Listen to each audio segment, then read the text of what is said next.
ਸਭ ਨੂੰ ਜੈ ਮਸੀਹ ਜੈ ਮਸੀਹ ਦੀ, ਜੈ ਮਸੀਹ ਦੀ। ਬਦਰਕਵਾਲ ਜੀ, ਆਪਾਂ ਪੜ੍ਹਦੇ ਹੈਗੇ ਨੈਕਸਟ ਆਪਾਂ ਜੀ। ਬੁੱਕ ਆਫ ਰੈਵਲੇਸ਼ਨ ਪ੍ਰਕਾਸ਼ ਦੀ ਪੋਥੀ ਮੁਕਾਸ਼ਵਾ 22 ਦੀ 15ਵੀਂ ਆਇਤ ਹਾਲੇਲੂਇਆ, ਪ੍ਰੇਜ਼ ਦ ਲਾਰਡ। ਆਪਾਂ ਉਹਨੂੰ ਸ਼ੁਰੂ ਕਰਦੇ ਹਾਂ ਜੀ। ਤੇ 13ਵੀਂ ਤੇ 14ਵੀਂ ਆਪਾਂ ਪਿਛਲੀ ਸਟੱਡੀ ਦੇ ਵਿੱਚ ਕਰ ਲਈ ਸੀ, ਹੈ ਨਾ ਜੀ। ਠੀਕ ਹੈ ਜੀ, ਪੜ੍ਹੀਏ ਜੀ। ਜੀ। ਹਾਂਜੀ, 22 ਦੀ 15 ਦੇ ਵਿੱਚ ਇਸ ਤਰ੍ਹਾਂ ਲਿਖਿਆ ਹੈ ਜੀ, ਬਾਹਰ ਹਨ ਕੁੱਤੇ ਜਾਦੂਗਰ। ਅੱਛਾ, ਇਹ ਜਿਹੜਾ ਲਿਖਿਆ ਹੈ ਨਾ, ਪਹਿਲੀ ਆਪਾਂ ਕਰਨੀ ਤਾਂ 15ਵੀਂ ਹੈ, ਪਰ ਆਪਾਂ 14ਵੀਂ ਨਾਲ ਪੜ੍ਹਦੇ ਜੀ।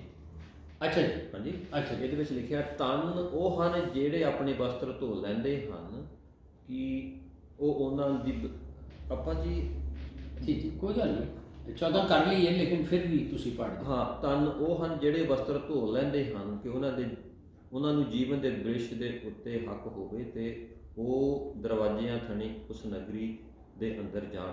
ਇਹਦੇ ਵਿੱਚ ਇੱਕ ਖਾਲੀ ਵਸਤਰ ਧੋ ਲੈਂਦੇ ਹਨ, ਮਤਲਬ ਇਹਦਾ ਥੋੜ੍ਹਾ ਜਿਹਾ ਇਹ ਵੀ ਜੇ ਅੱਛਾ, ਇਹਦਾ ਆਪਾਂ ਨਹੀਂ, ਇਸ ਨੂੰ ਨਹੀਂ ਆਪਾਂ ਕਵਰ ਕਰ ਸਕੇ ਨਾ। ਅੱਛਾ ਜੀ। ਤਾਂ ਵਸਤਰ ਧੋ ਲੈਣ ਦਾ ਕੀ ਮਤਲਬ? ਵਸਤਰ ਧੋਣ ਲੈਣ ਦਾ ਇਸ ਵਰਸ ਦੇ ਵਿੱਚ ਜਿਹੜਾ ਹੈਗਾ ਨਾ, ਕਿ ਦੇਖੋ ਇਸ ਜ਼ਿੰਦਗੀ ਇਹ ਜਦੋਂ ਅਸੀਂ ਜੀਵਨ ਨਵਾਂ ਮਿਲ ਜਾਂਦਾ ਹੈ, ਫਿਰ ਵੀ ਇਸ ਦੁਨੀਆ ਦੇ ਵਿੱਚ ਸਾਡੇ ਕੋਲ ਜਾਣੇ ਅਣਜਾਣੇ 'ਚ ਪਾਪ ਹੁੰਦੇ ਨੇ। ਉਹ ਮਤਲਬ ਇਹ ਵੇ ਕਿ ਅਸੀਂ ਜਿਉਂ ਹੀ ਸਾਡੇ ਕੋਲ ਕੋਈ ਪਾਪ ਹੁੰਦਾ ਤੇ ਫੌਰਨ ਹੀ ਉੱਠੀਏ ਯਿਸੂ ਦੇ ਲਹੂ ਨਾਲ ਆਪਣੇ ਆਪ ਨੂੰ ਧੋਂਦੇ ਰਹੀਏ, ਕਿਉਂਕਿ ਇਸ ਸਰੀਰ ਦੇ ਵਿੱਚ, ਇਸ ਜਿਸਮ ਵਿੱਚ ਅਸੀਂ 100% ਪਵਿੱਤਰ ਨਹੀਂ ਹੋ ਸਕਦੇ, ਲੇਕਿਨ ਉਸ ਹੋਲੀਨੈਸ ਜਾਂ ਕੀ ਪਵਿੱਤਰਤਾਈ ਦੀ ਜਰਨੀ 'ਚ ਅਸੀਂ ਸ਼ਾਮਲ ਹੋਏ ਨੇ। ਇਸੇ ਲਈ ਜਦੋਂ ਅਸੀਂ ਪ੍ਰਭੂ ਯਿਸੂ ਨੂੰ ਆਪਣਾ ਮੁਕਤੀਦਾਤਾ ਗ੍ਰਹਿਣ ਕਰ ਲੈਂਦੇ ਹਾਂ, ਔਰ ਉਸ ਤੋਂ ਬਾਅਦ ਇੱਕ ਪ੍ਰੋਸੈਸ ਜਿਹਦੇ ਮੁਤਲਕ ਅਸੀਂ ਕਿਹਾ ਹੈ ਕਿ ਜ਼ਿਹਨ ਦੀ ਤਬਦੀਲੀ, ਰੀਨਿਊਇੰਗ ਦਾ ਮਾਈਂਡ, ਸੈਂਟੀਫਿਕੇਸ਼ਨ ਪ੍ਰੋਸੈਸ, ਉਹ ਸਾਡਾ ਉਨੀ ਦੇਰ ਤੱਕ ਚੱਲਦਿਆਂ ਰਹਿਣਾ ਹੈ ਜਿੰਨੀ ਦੇਰ ਤੱਕ ਅਸੀਂ ਮਰ ਨਹੀਂ ਜਾਣਾ ਜਾਂ ਪ੍ਰਭੂ ਯਿਸੂ ਮਸੀਹ ਦੇ ਉਹਦੇ ਵਿੱਚ ਅਸੀਂ ਉਹਦੇ ਆਉਣ ਤੱਕ। ਅਤੇ ਅਸੀਂ ਇਹ ਵੀ ਦੇਖਿਆ ਸੀ, ਜਦੋਂ ਜਿਹੜੇ ਮਰ ਗਏ ਨੇ, ਠੀਕ ਹੈ, ਅਤੇ ਜਾਂ ਜਿਹੜੇ ਪਹਿਲਾ ਕਰੰਥੀਆਂ 15 ਦੀ 52 ਦੇ ਮੁਤਾਬਿਕ ਪਾਲੂਸ ਕਹਿੰਦਾ ਅਸੀਂ ਸਾਰੇ ਤੇ ਨਹੀਂ ਮਰਾਂਗੇ, ਲੇਕਿਨ ਅਸੀਂ ਸਾਰੇ ਬਦਲ ਜਾਵਾਂਗੇ। ਸੋ ਜਿਹੜੇ ਮਰ ਗਏ ਨੇ, ਜਿਹੜੇ ਬਦਲ ਗਏ ਨੇ, ਉਹ ਪਹਿਲਾ ਕੰਮ ਉੱਤੇ ਇਹ ਹੋਣਾ ਹੈ ਕਿ ਉਹਨਾਂ ਦੇ ਵਿੱਚੋਂ ਇਹ ਜਿਹੜੀ ਰਿਬੈਲੀਅਨ ਦੀ ਐਲੀਮੈਂਟ ਉਹ ਕੱਢ ਦਿੱਤਾ ਜਾਏਗਾ। ਪਵਿੱਤਰ ਉਹਨਾਂ ਨੂੰ ਉਦੋਂ ਹੋਣਾ ਜਦੋਂ ਅਸੀਂ ਉੱਤੇ ਹੋਣਾ, ਠੀਕ ਹੈ। ਬਾਈਬਲ ਦੇ ਵਿੱਚ 7 ਚੀਜ਼ਾਂ ਦੇ ਵਿੱਚ, ਅੱਛਾ, ਫਿਰ ਉਹ ਇਹ ਵਰਸ ਹੈ ਕਿ ਖੁਦਾਵੰਦ ਯਿਸੂ ਮਸੀਹ ਇਹਨੂੰ ਉਦੋਂ ਕਰੇਗਾ, ਠੀਕ ਹੈ ਜੀ। ਉਹ ਅਗਰ ਅਸੀਂ ਦੇਖੀਏ ਇਫਸੀਆਂ 5 ਦੀ 27, ਠੀਕ ਹੈ, ਉਹ ਫਿਰ ਆਪਣਾ ਇਹ ਚੀਜ਼ ਉਹਦੇ ਵਿੱਚੋਂ ਕੱਢ ਦੇਗਾ ਸਾਡੇ ਵਿੱਚੋਂ, ਮਤਲਬ, ਠੀਕ ਹੈ। ਹਾਂਜੀ। ਸੋ ਹਾਂਜੀ, ਰਿਬੈਲੀਅਨ। ਲੇਕਿਨ ਜਿੰਨੀ ਦੇਰ ਤੱਕ ਅਸੀਂ ਇੱਥੇ ਹਾਂ, ਆਪਣੇ ਵਸਤਰ ਧੋਂਦਿਆਂ ਰਹਿਣੇ ਨੇ, ਸਾਡੇ ਕੋਲ ਜਾਣੇ ਨਹੀਂ ਜਾਣੇ ਚ ਹੋ ਜਾਂਦਾ। ਇੱਕ ਤੇ ਇਹ ਪੋਜੀਸ਼ਨ ਹੈ। ਵਸਤਰ ਮਤਲਬ ਆਪਾਂ ਆਪਣੇ ਆਪ ਰੂਹਾਨੀ ਵਸਤਰ। ਦੇਖੋ, ਦੂਸਰਾ ਕਰੰਥੀਆਂ ਉਹਦੀ ਦੂਸਰਾ ਕਰੰਥੀਆਂ ਚੈਪਟਰ 7 ਵਰਸ 1 ਤੇ ਪੜ੍ਹੋ ਜ਼ਰਾ। ਸੌਰੀ, ਆਪਾਂ ਨਹੀਂ, ਬਹੁਤ ਅੱਛਾ, ਕਿਉਂਕਿ ਇਹਦੇ ਨਾਲ ਹੁੰਦਾ ਕੀ ਹੈ, ਇਹ ਬਿਲੀਵਰਸ ਨੂੰ ਲਿਖਿਆ ਜਾ ਰਿਹਾ ਹੈ। ਕੀ ਦੱਸਿਆ ਸਰ? ਪਹਿਲਾ ਕਰੰਥੀਆਂ, ਸੌਰੀ, ਦੂਜਾ ਕਰੰਥੀਆਂ 7 ਦੀ, ਦੂਸਰਾ ਕਰੰਥੀਆਂ ਜੀ, ਕਿਉਂਕਿ ਲਿਖਿਆ ਧੰਨ ਹਨ ਜੋ ਵਸਤਰ ਧੋਂਦੇ ਹਨ। ਹਾਂਜੀ, ਉਹਦੀ ਵਜ੍ਹਾ ਕੀ ਹੈ, ਕੀ ਧੋਂਦੇ ਨੇ? ਤੇ ਉਹ ਜੇ ਧੰਨ ਹੋਣਾ ਆ, ਧੰਨ ਹੈ ਵਸਤਰ ਧੋਂਦੇ, ਧੰਨ ਹੋਣਾ ਤਾਂ ਵਸਤਰ ਧੋਂਦੇ ਰਹਿਣਾ ਚਾਹੀਦਾ, ਤੇ ਇਹ ਵੀ ਜ਼ਰੂਰੀ ਹੈ ਕੀ ਸਮਝਣਾ ਇਹਨੂੰ, ਹੈ ਨਾ। ਪਹਿਲੀ ਆਇਤ ਕੀ ਸੀ? ਹਾਂਜੀ, ਦੂਜਾ ਕਰੰਥੀਆਂ 7 ਦੀ ਪਹਿਲਾਂ ਲਿਖਿਆ ਹੈ ਕੀ ਹੁਣ ਓਕੇ ਮਸੀਹੀ ਵਿਆਹ ਦੇ ਮਸਲੇ ਵਿੱਚ ਉੱਪਰ ਲਿਖਿਆ ਹੈ, ਹੁਣ ਜਿਨ੍ਹਾਂ ਗੱਲਾਂ ਤੇ ਵਿਖੇ ਤੁਸੀਂ ਲਿਖਿਆ ਸੀ, ਮੈਂ ਇਹ ਕਹਿੰਦਾ ਹਾਂ ਕਿ ਪੁਰਖ ਦੇ ਲਈ ਤਾਂ ਇਹ ਚੰਗਾ ਹੈ ਜੋ ਇਸਤਰੀ ਨੂੰ ਨਾ। ਦੂਸਰਾ ਗ੍ਰੰਥੀਆਂ 7 ਦੀ ਦੂਜਾ ਉਹ ਜੀ। ਮੈਂ ਪਹਿਲਾਂ ਪੜ੍ਹੀ ਜਾਂਦਾ। ਕੋਈ ਗੱਲ ਨਹੀਂ, ਉਹ ਠੀਕ ਹੈ ਸੌਰੀ ਹਾਂਜੀ ਮੈਂ ਪਹਿਲੇ ਹੀ ਸਭ ਕਰ ਜੀ। ਥੈਂਕ ਯੂ ਓਕੇ ਜੀ। ਇਹ ਜਦੋਂ ਲਫ਼ਜ਼ ਸਾਨੂੰ ਆ ਜਾਂਦਾ ਨਾ ਬਲੀਵਰਸ ਲਈ, ਜੀ ਅੱਛਾ ਇਹ ਚੀਜ਼ ਜਿਹੜੀ ਹੈ ਨਾ, ਇਹ ਮਲੀਨਤਾ ਲਫ਼ਜ਼ ਹੈ, ਮਤਲਬ ਆਲੂਦਗੀ ਤੋਂ, ਇਹ ਸਾਡੇ ਦੇਖੋ ਇਹ ਸਾਡੇ ਉੱਤੇ ਆਂਦੀ ਰਹਿੰਦੀ ਹੈ ਔਰ ਇਹਦੀ ਰੋਜ਼ ਅਸੀਂ ਯਿਸੂ ਦੇ ਲਹੂ ਨਾਲ ਧੁਲਦੇ ਜਾਂਦੇ ਹਾਂ। ਆਹ ਗੱਲ ਹੈ ਜਿਹਦੀ ਤੁਸੀਂ ਪੁੱਛ ਰਹੇ ਹੋ। ਹਾਂਜੀ ਯਾਨੀ ਇੱਕ ਬਲੀਵਰ ਦੀ ਜਿਹੜੀ ਹੈ ਜਿਸਮ ਤੇ ਆਤਮਾ, ਕਿਹੜੀ ਜਿਹੜੀ ਕ੍ਰੀਏਟਿਡ ਆਤਮਾ ਨੇ, ਉਹ ਵੀ ਗੰਦੀ ਹੋ ਸਕਦੀ ਹੈ। ਇਹ ਪੜ੍ਹੋ ਹਾਂਜੀ ਇਸ ਨੂੰ ਧੋਣ ਲਈ ਜੀ। ਇਹ ਲਿਖਿਆ ਹੈਗਾ ਦੂਜਾ ਗ੍ਰੰਥੀਆਂ 7 ਦੀ ਪਹਿਲੀ 'ਚ ਲਿਖਿਆ ਹੈ, ਸੋ ਹੇ ਪਿਆਰਿਓ, ਜਦੋਂ ਇਹ ਵਚਨ ਸਾਨੂੰ ਦਿੱਤੇ ਹੋਏ ਹਨ ਤਾਂ ਆਓ ਅਸੀਂ ਆਪਣੇ ਆਪ ਨੂੰ ਸਰੀਰ ਅਤੇ ਆਤਮਾ ਦੀ ਸਾਰੀ ਮਲੀਨਤਾਈ ਤੋਂ ਸ਼ੁੱਧ ਕਰਕੇ ਪਰਮੇਸ਼ਰ ਦੇ ਭੈ ਨਾਲ ਪਵਿੱਤਰਤਾਈ ਨੂੰ ਸੰਪੂਰਨ ਕਰੀਏ। ਆ ਗਿਆ ਹਾਂਜੀ, ਸਰੀਰ ਅਤੇ ਆਤਮਾ ਦੀ ਮਲੀਨਤਾਈ। ਆਹੋ ਹਾਂਜੀ, ਇਹ ਔਰ ਇਹ ਮਸੀਹਾਂ ਦੇ ਲਈ ਲਿਖਿਆ ਹੈਗਾ। ਨਹੀਂ, ਆਓ ਅਸੀਂ, ਹਾਂਜੀ ਅਸੀਂ, ਇਹ ਸਾਡੀ ਪ੍ਰੋਮਿਸ ਹੈ। ਹਾਂ। ਇਸ ਲਈ ਇਹ ਇੱਕ ਕੰਟੀਨਿਊਸ ਪ੍ਰੋਸੈਸ ਹੈ। ਇਹ ਉਸ ਵਰਸ ਨਾਲ ਇਹਨੂੰ ਜ਼ਰੂਰ ਲਿਖ ਲਓ ਕਿ ਬਾਅਦ ਜਦ ਬੰਦਾ ਕਹਿੰਦਾ ਹੈ, ਦੇਖੋ ਨਾ ਪਤਰਸ ਵੀ ਕਹਿੰਦਾ ਯਾਰ ਇਹ ਬਪਤਿਸਮਾ ਜਦੋਂ ਲੈਂਦੇ ਹੋ ਇਹ ਐਵੇਂ ਜਿਸਮ ਦੀ ਮੈਲ ਮੂਲ, ਗਿਟਿਆਂ ਦੀ ਮੈਲ ਮੂਲ ਨਹੀਂ ਲਾਣੀ ਹੁੰਦੀ। ਸੋ ਅਸੀਂ ਇਹ ਬੜਾ ਅੱਛਾ ਕੀਤਾ ਹੈ। ਉਸ ਵਰਸ ਨਾਲ ਇਸ ਵਰਸ ਨੂੰ ਦੋ ਚੀਜ਼ਾਂ ਅਸੀਂ ਧੋਂਦੇ ਰਹਿੰਦੇ ਹਾਂ, ਕਿਉਂਕਿ ਇਹ ਗੰਦੀਆਂ ਹੋ ਸਕਦੀਆਂ ਨੇ। ਰੂਹ ਜਿਹੜੀ ਹੈ ਸਾਡੀ ਕ੍ਰੀਏਟਿਡ, ਉਹ ਵੀ ਪਾਕ ਨਾਪਾਕ ਹੋ ਸਕਦੀ ਹੈ। ਇਸ ਲਈ ਅਸੀਂ ਧੋ ਕੇ ਰੋਜ਼ ਜਦੋਂ ਯਿਸੂ ਦੇ ਲਹੂ ਨਾਲ ਧੁਲ ਜਾਂਦੇ ਹਾਂ ਤੇ ਅਸੀਂ ਪਵਿੱਤਰ ਹੋ ਕੇ ਫਿਰ ਉਸ ਯਾਤਰਾ ਚੱਲੇ ਜਾਂਦੇ ਹਾਂ। ਲੇਕਿਨ ਇਹ ਫਿਰ ਸਾਡੇ ਤੇ ਆਉਂਦੀ, ਇਸ ਲਈ ਲਿਖਿਆ ਹੈ ਜਿਹੜਾ ਧਰਮੀ ਬੰਦਾ ਹੈ ਉਹ 7 ਵਾਰੀ ਡਿੱਗਦਾ ਹੈ, ਉੱਠ ਖਲੋਂਦਾ ਹੈ। ਜਦੋਂ ਡਿੱਗ ਜਾਂਦਾ ਹੈ ਉਹਦੇ ਕੋਲ ਪਾਪ ਹੋ ਜਾਂਦੇ ਨੇ, ਪਲੈਨਿੰਗ ਨਾਲ ਨਹੀਂ। ਪਾਲੂਸ ਦੀ ਮਿਸਾਲ ਫਿਰ ਉਹ ਆ ਜਾਂਦੀ ਹੈ ਗ੍ਰੰਥੀਆਂ ਦੇ ਵਿੱਚ। ਮੈਨੂੰ ਮੈਂ ਹਾਂਜੀ ਉਹ ਤੁਸੀਂ ਢੂੰਢਦਾ ਉਹ ਪਲੂਸ ਦੇਖੋ ਜਿਸਨੇ ਅੱਧੇ ਤੋਂ ਜ਼ਿਆਦਾ ਨਵਾਂ ਨੇਮ ਲਿਖਿਆ। ਹਾਂਜੀ, ਔਰ ਇਹਨਾਂ ਕੰਮ ਕੀਤਾ ਪਰਮੇਸ਼ਰ ਦੇ ਲਈ। ਉਹ ਖੁਦ ਕਹਿੰਦਾ ਜਿਹੜੇ ਕੰਮ ਮੈਂ ਨਹੀਂ ਕਰਨਾ ਚਾਹੁੰਦਾ ਉਹ ਮੇਰੇ ਤੋਂ ਹੋ ਜਾਂਦੇ ਆ। ਮੇਰੀ ਚਮੜੀ ਦੇ ਵਿੱਚ ਕੰਡਾ ਹੈ। ਹਾਂਜੀ, ਚਮੜੀ ਦਾ ਕੋਈ ਕੰਮ, ਫਲੈਸ਼ਲੀ ਕੁਝ ਕੰਮ ਉਹਦੇ ਤੋਂ ਕੁਝ ਹੋ ਜਾਂਦਾ ਤੇ ਉਹ ਕਹਿੰਦਾ ਜਿਹੜੇ ਕੰਮ ਮੇਰੇ ਤੋਂ ਨਹੀਂ ਮੈਂ ਕਰਨਾ ਚਾਹੁੰਦਾ ਮੇਰੇ ਤੋਂ ਹੋ ਜਾਂਦੇ ਆ। ਤੇ ਕਹਿੰਦਾ ਕਿਉਂਕਿ ਮੇਰੇ ਖੂਨ ਦੇ ਵਿੱਚ ਹੀ ਪਾਪ ਹੈ। ਮੇਰੇ ਖੂਨ ਦੇ ਵਿੱਚ ਪਾਪ ਹਾਂਜੀ, ਇਹ ਉਹ ਚੀਜ਼ ਹੈ ਜਿਹੜੀ ਯਿਸੂ ਨੇ ਸਾਡੇ ਵਿੱਚੋਂ ਕੱਢ ਦੇਣੀ ਹੈ। ਉਹ ਕੱਢ ਦੇਗਾ। ਹਾਂਜੀ, ਤੇ ਹੁਣ ਉਹ ਕਿਹੜੀ ਦੱਸਿਆ ਸੀ? ਇਫਸੀਆਂ ਕੀ ਸੀ ਤੁਹਾਡਾ ਦੱਸਿਆ ਸੀ? 5:27 5:27 ਦੇ ਮੁਤਾਬਿਕ ਪੜ੍ਹਦੀ ਹੈ ਵੀ ਜੀ। ਉਹ ਦੇਖੋ ਫਿਰ ਹੁਣ ਮਾਮਲਾ ਛੇੜਿਆ ਤੇ ਉਹਨੂੰ ਕੰਪਲੀਟ ਤੇ ਕਰੋ। ਆਪਾਂ ਨੂੰ ਕਿਹੜੀ ਕੋਈ ਜਲਦੀ ਹੈ। ਹਾਂ, ਇਸ ਲਈ ਇਹ ਰਿਬੈਲੀਅਨ ਇਹ ਚੀਜ਼ਾਂ ਕੱਢੂਗਾ ਤਾਂ ਜੇ ਤੁਸੀਂ ਇੱਕ ਟਾਈਟਲ ਪੜ੍ਹਿਆ ਸੀ ਵਿਆਹ ਦੇ ਲਈ ਤਿਆਰੀ ਕਰਾਏਗਾ। ਅੱਛਾ, ਜਦੋਂ ਇਹ ਚੀਜ਼ ਕੱਢ ਦੇਗਾ ਹੁਣ ਗੱਲ ਵੱਧਦੀ ਜਾ ਰਹੀ ਹੈ। ਉਹਦੇ ਬਾਅਦ ਸਾਨੂੰ ਪਿਤਾ ਅੱਗੇ ਲੈ ਜਾਏਗਾ। ਪਿਤਾ ਦੀਆਂ ਅੱਖੀਆਂ ਹਕੂਕ 1:13 ਦੇ ਮੁਤਾਬਿਕ ਜੇ ਇੰਨੀਆਂ ਪਵਿੱਤਰ ਨੇ ਕਿ ਉਹ ਪਾਪ ਨੂੰ ਨਹੀਂ ਵੇਖ ਸਕਦੇ। ਇਹ ਪਹਿਲਾ ਪ੍ਰੋਸੈਸ, ਇਹ ਜਜਮੈਂਟ ਹੋਣੀ ਹੈ ਹਵਾ 'ਚ। ਰੈਪਚਰ ਤੋਂ ਬਾਅਦ ਰੈਪਚਰ ਹੋ ਜਾਣਾ ਹੈ, ਉਹਦੇ ਬਾਅਦ ਪਹਿਲਾ ਕੰਮ ਯਿਸੂ ਨੇ ਕਹਿਣਾ ਠਹਿਰ ਜਾਓ, ਹਾਲਾ ਤੁਹਾਨੂੰ ਮੈਂ ਮਕਾਨ ਨਹੀਂ ਦੇਣੇ ਕਿਉਂਕਿ ਮੈਂ ਪਿਤਾ ਅੱਗੇ ਹਾਜ਼ਰੀ ਲਵਾਉਣੀ ਤੁਹਾਡੀ। ਇਹ ਚੀਜ਼ਾਂ ਪਾਕ ਕਰੇਗਾ। ਕੀ ਕਰੇਗਾ ਇਹ ਵੇਖੋ। ਹਾਂਜੀ, ਆਪਾਂ ਪੜ੍ਹਦੇ ਹਾਂ ਜੀ ਇਫਸੀਆਂ 5:27 ਇਸ ਤਰ੍ਹਾਂ ਲਿਖਿਆ ਹੈ। ਇਹਦੇ ਵਿੱਚ ਲਿਖਿਆ ਅਤੇ ਉਹ ਉਸ ਨੂੰ ਆਪਣੇ ਲਈ ਇਹੋ ਜਿਹੀ ਪ੍ਰਤਾਪਵਾਨ ਕਲੀਸਿਆ ਤਿਆਰ ਕਰੇ ਜੇ ਤੇ ਵਿੱਚ ਕਲੰਕ ਜਾਂ ਬੱਜ ਜਾਂ ਕੋਈ ਹੋਰ ਅਜਿਹਾ ਔਗਣ ਨਾ ਹੋਵੇ, ਸਗੋਂ ਪਵਿੱਤਰ ਅਤੇ ਨਿਰਮਲ ਹੋਵੇ। ਇਹ ਉਦੋਂ ਹੋਣਾ ਹੈ। ਹਾਂਜੀ, ਠੀਕ ਹੈ। ਸੋ ਪਹਿਲਾਂ ਇੱਕ ਹੋਰ ਪੜ੍ਹ ਦਿਓ ਕਿ ਤਾਂ ਪਿਤਾ ਕੋਲ ਖੜੂਗਾ। ਪਹਿਲਾ ਥੈਸਲਨੀਕੀਆਂ 3:13 ਤਾਂ ਕਿ ਇਹਨੂੰ ਕੰਪਲੀਟ ਕਰ ਲਈਏ ਜੀ। ਲੇਕਿਨ ਉਨੀ ਦੇਰ ਤੱਕ ਅਸੀਂ ਆ ਹੀ ਰਹਿਣਾ ਜਿਹਦੇ ਲਈ ਕਹਿ ਰਿਹਾ ਕਿ ਤੁਹਾਨੂੰ ਉਹਨੇ ਜਿਹੜੇ ਵਸਤਰ ਧੋਂਦੇ ਰਹਿੰਦੇ ਨੇ, this is a continuous tens.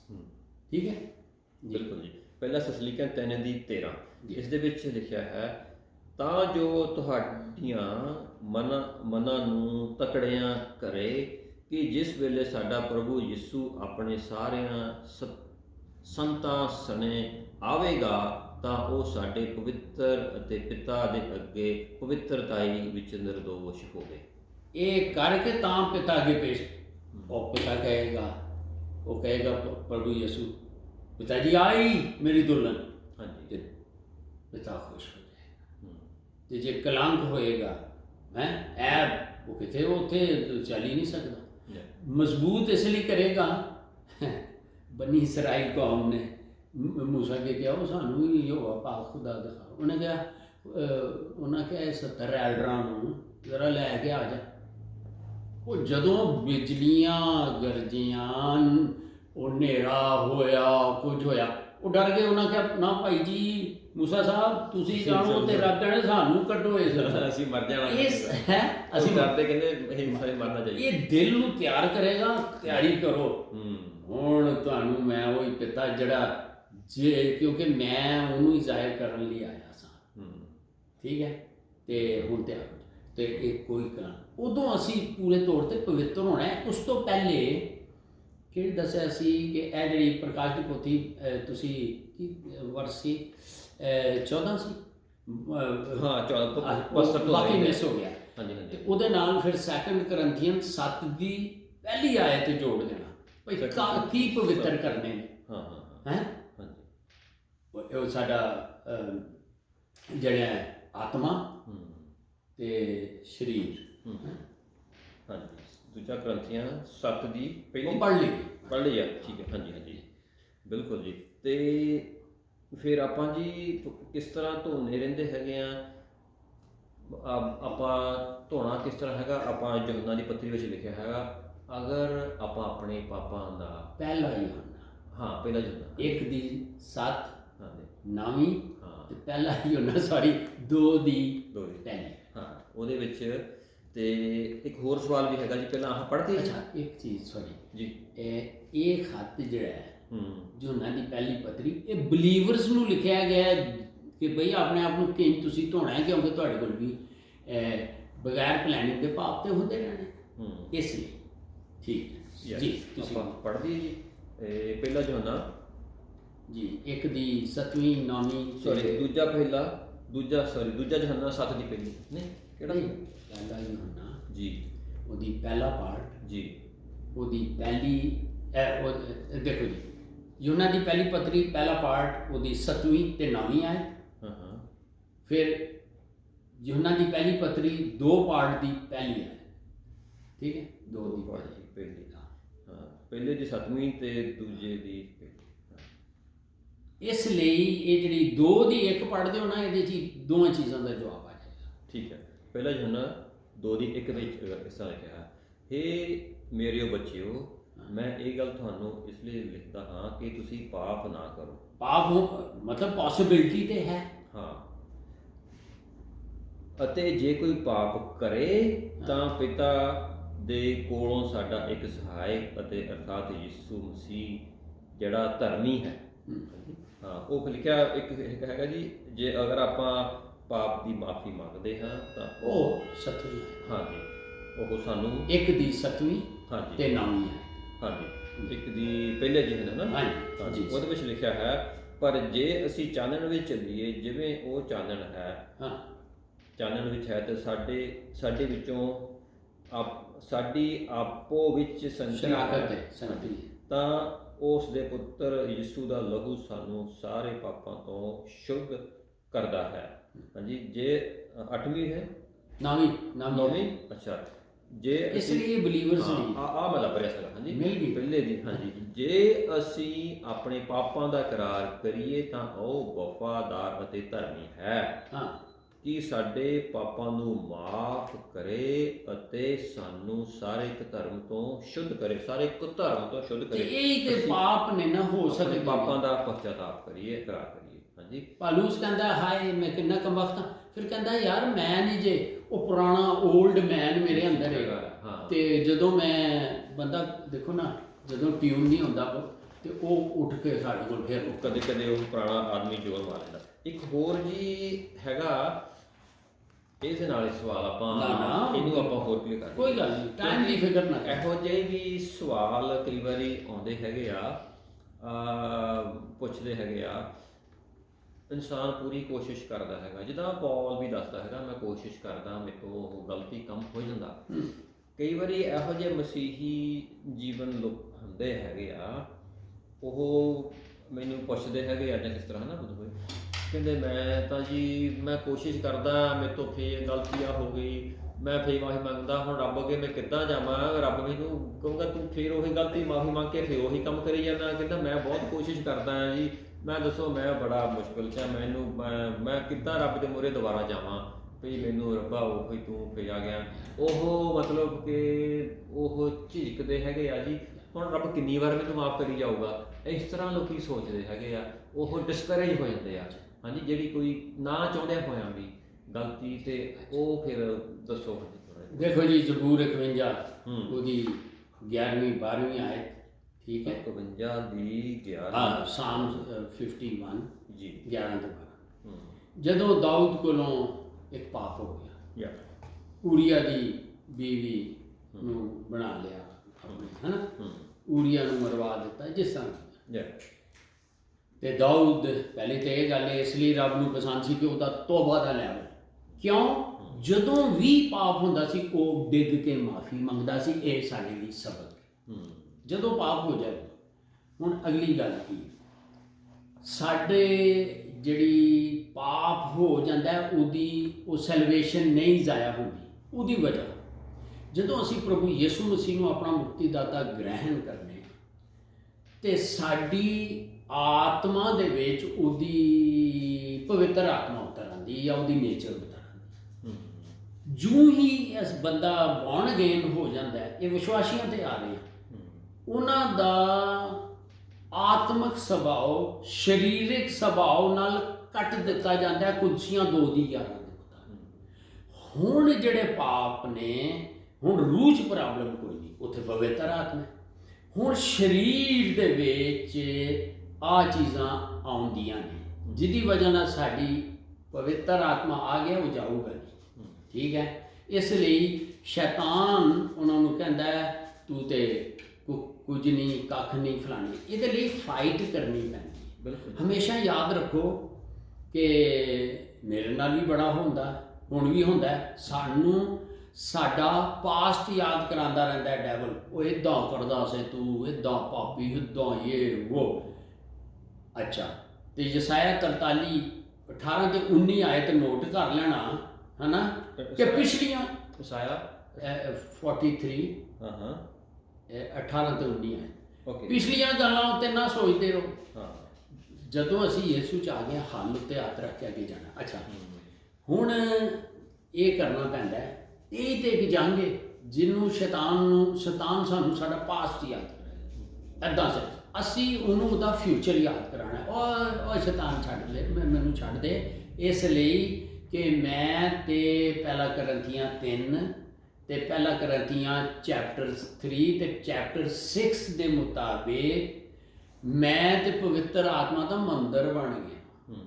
ਤੇ ਜਿੰਨੇ ਉੱਥੇ ਲਿਖਿਆ ਤੁਸੀਂ ਆਪਣੇ ਨਹੀਂ ਬਲਕਿ ਕੀਮਤ ਨਾਲ ਖਰੀਦੇ ਗਏ ਹੋ। ਉਹਨੂੰ ਕਹੋ ਹੁਣ ਮੈਂ ਪਹਿਲੇ ਆਪਣਾ ਸਾਂ, ਹੁਣ ਯਿਸੂ ਕੋਲ ਤੂੰ ਜਾ। ਇੰਝ ਸਾਨੂੰ ਫਾਈਟ ਕਰਨੀ ਪੈਂਦੀ, ਵਰਨਾ ਬੰਦਾ ਕਹਿੰਦਾ ਜੀ ਉਹ ਮੈਂ ਤੇ ਫਿਰ ਉਹ ਸ਼ੈਤਾਨ ਪਾਉਂਦਾ ਜੀ ਮੈਂ ਕਿੰਨੀ ਅੜੀ ਜਾ।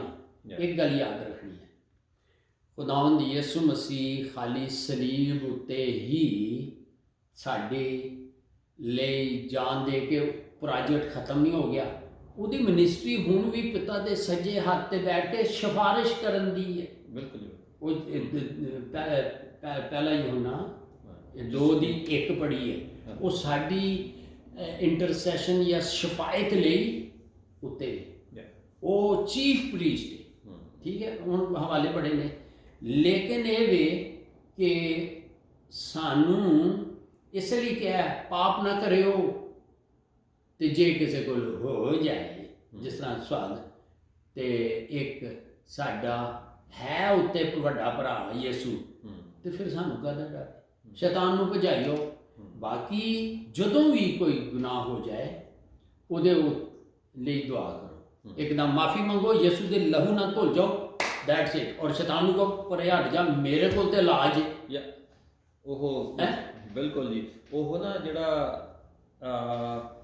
ਗਿਲਟ, ਉਹ ਬੰਦਾ, ਉਹ ਕਈਆਂ ਦੇ ਵਿੱਚ ਦੇਖਦਾ ਉਹ ਗਿਲਟ ਵੀ ਮੇਰੇ ਤੋਂ ਫੇਰ ਹੋ ਗਿਆ, ਫੇਰ ਹੋ ਜਾਂਦਾ। ਦੇਖੋ ਜੀ, ਇਹ ਜਿਹੜਾ ਹੈਗਾ ਹੈ ਨਾ, ਦੇਖਣ ਵਾਲੀ ਗੱਲ ਉੱਥੇ ਇਹ ਹੈਗੀ ਆ ਤੇ ਜਿਹੜਾ ਇਨਸਾਨ ਜਦੋਂ ਮਸੀਹ ਵਿੱਚ ਆਉਣ ਤੋਂ ਪਹਿਲਾਂ ਉਹ ਜਿਹੜੀ ਆਦਤ ਪਾਪ ਦੀ ਜਿਹੜੀ ਹੋ ਗਈ ਸੀਗੀ, ਬਣ ਗਈ ਸੀਗੀ, ਔਰ ਕਦੇ ਇਹ ਸੋਚਿਆ ਵੀ ਨਹੀਂ ਹੋਏਗਾ ਵੀ ਇਹ ਪਾਪ ਆ, ਇਹ ਗਲਤੀ ਆ। ਜਦੋਂ ਮਸੀਹ ਵਿੱਚ ਆ ਗਏ ਉਹ ਹੀ ਆਦਤ ਜਿਹੜੀ ਬਣ ਗਈ ਹੈ ਨਾ, ਤੇ ਜਦੋਂ ਉਹ ਉਧਰ ਨੂੰ ਫੇਰ ਮਨ ਜਾਂਦਾ ਹੈਗਾ, ਫਿਰ ਉਹ ਇਨਸਾਨ ਰੋਂਦਾ ਆ, ਉਹ ਮੇਰੇ ਤੋਂ ਗਲਤੀ ਹੋ ਗਈ, ਪ੍ਰਭੂ ਮਾਫ ਕਰ ਦੇ, ਆਦਤ ਆ। ਫਿਰ ਨਾ ਚਾਹੁੰਦੇ ਹੋਇਆ ਵੀ ਹੋ ਗਿਆ, ਫਿਰ ਮਾਫ ਕਰ ਦੇ। ਫਿਰ ਉਹ ਕਈ ਵਾਰੀ ਉਹ ਪੁੱਛਦਾ ਹੈਗਾ ਵੀ ਮੈਂ ਕਿੰਨੀ ਵਾਰੀ ਜਾਵਾਂ, ਕੀ ਕਰਾਂ। ਫਿਰ ਆਪਣਾ ਦੇਖੋ ਜੀ, ਉਹ ਆ ਆਪਣੀ ਇਹ ਰੇਸ ਹੈਗੀ ਆ। ਜੇ ਹੁਣ ਗਲਤੀ ਹੁੰਦੀ ਹੈਗੀ ਆ, ਜਿੰਨੀ ਵਾਰੀ ਹੁੰਦੀ ਆ, ਕਿਉਂਕਿ ਸਾਡੀ ਜਿਹੜੀ ਹੈਗੀ ਆ ਇਹ ਇੱਕ ਰੇਸ ਹੈਗੀ ਆ। ਜੇ ਆਪਾਂ ਡਿੱਗ ਪਏ, ਗਲਤੀ ਹੋ ਗਈ, ਡਿੱਗ ਪਏ, ਉੱਥੇ ਬੈਠੇ ਰੋਈ ਨਹੀਂ ਜਾਣਾ। ਉੱਠੋ, ਕੱਪੜੇ ਝਾੜੋ ਤੇ ਤੁਰ ਪਓ, ਫੇਰ ਨੱਠ ਲਓ। ਹਾਂਜੀ, ਉੱਠੋ, ਕੱਪੜੇ ਝਾੜੋ ਤੇ ਫੇਰ ਨੱਠ ਲਓ। ਡਿੱਗ ਪਏ ਆ, ਕੱਪੜੇ ਝਾੜੋ, ਮਤਲਬ ਕਿ ਰੱਬ ਤੋਂ ਮਾਫੀ ਮੰਗੋ, ਰੱਬ ਮਾਫ ਕਰਦਾ। ਵਫਾਦਾਰ ਨਾ ਚਾਹੁੰਦੇ ਹੋਇਆ ਵੀ ਇਸ ਤਰ੍ਹਾਂ ਹੁੰਦਾ ਹੈਗਾ। ਹਾਂਜੀ, ਤੇ ਉਹ ਗਿਲਟ ਜਿਹੜਾ ਹੈ ਨਾ, ਜਿਹੜਾ ਭਈ ਮੇਰੇ ਤਾਂ ਆਹ ਹੋ ਗਿਆ, ਮੈਂ ਉਹ ਗਿਲਟ ਕੌਣ ਪਾਉਂਦਾ? ਉਹ ਸ਼ੈਤਾਨ। ਪ੍ਰਕਾਸ਼ ਦੀ ਪੋਥੀ 12 ਦੀ 10 ਵਿੱਚ ਇਲਜ਼ਾਮ ਲਾਉਣ ਵਾਲਾ ਭਾਈਆਂ ਉੱਤੇ, ਉਹ ਖੁਦਾ ਕੀ ਕਹਿੰਦਾ ਹੈ? ਉਹਨੂੰ ਵੀ ਇੱਕ ਲਿਮਟਿਡ ਐਕਸੈਸ ਸੇ ਜਾਂਦਾ ਹੈ, ਇਹ ਅਲੱਗ ਸਬਜੈਕਟ ਹੈ, ਲੇਕਿਨ ਜਾਂਦਾ ਹੈ। ਕਿਉਂਕਿ ਇਹ ਭਾਈ ਲਫ਼ਜ਼ ਜਿਹੜਾ ਨਾ, ਨਿਊ ਬਲੀਵਰ, ਨਏ ਨੇਮ ਦੇ ਵਿਸ਼ਵਾਸੀਆਂ ਲਈ ਇਹ ਭਾਈ ਲਫ਼ਜ਼, ਬਿਲਕੁਲ ਇਸ ਲਈ ਕਿ ਉਹ ਜਾਂਦਾ ਹੈ, ਕਹਿੰਦਾ ਉਹ ਦੇਖ, ਉਹ ਤੇਰਾ ਦਾਸ, ਉਹ ਗੁਨਾਹ 'ਚ ਡਿੱਗ ਗਿਆ, ਉਹਨੇ ਜ਼ਨਾ ਕਰ ਲਿਆ, ਉਹਨੇ ਉਹ ਲਾਲਚ 'ਚ ਡਿੱਗ ਗਿਆ। ਇਹ ਤੇ ਪਿਤਾ ਜਦੋਂ ਯਿਸੂ ਵਿੰਦਾ ਹੈ ਤੇ ਯਿਸੂ ਦੇ ਲਹੂ ਨਾਲ ਧੋਤਾ ਹੈ, ਉਹਨੂੰ ਛੱਡ ਦਿੰਦਾ। ਠੀਕ ਹੈ। ਸੋ ਉਹ ਜਿਹੜਾ ਪਾਪ ਹੋਇਆ ਸੀ ਡੇਵਿਡ ਕੋਲੋਂ, ਉਹ ਮਾਫੀ ਮੰਗ ਰਿਹਾ। ਉਹ 2 ਆਇਤਾਂ ਪੜ੍ਹ ਲਓ, ਉਹਦੀ ਸੈਲਵੇਸ਼ਨ ਨਹੀਂ ਗਈ, ਉਹਨੂੰ ਡਰ ਸੀ ਕਿਧਰੇ ਪਵਿੱਤਰ ਆਤਮਾ ਮੇਰੇ ਕੋਲ ਜੁਦਾ ਨਾ ਹੋ ਜਾਏ। ਨਹੀਂ, 2 ਆਇਤਾਂ ਪੜ੍ਹ ਦਿਓ। ਸੌਰੀ, ਫਿਰ ਮੈਂ ਤੁਹਾਡੇ ਜੀ। ਤੇ ਆਪਾਂ, ਤੁਸੀਂ ਕਹਿ ਰਹੇ 51 ਦੀ 11 12, ਹਾਂ ਮੈਂ ਉੱਥੋਂ ਖੋਲ ਕੇ ਬੈਠਾ ਜੀ।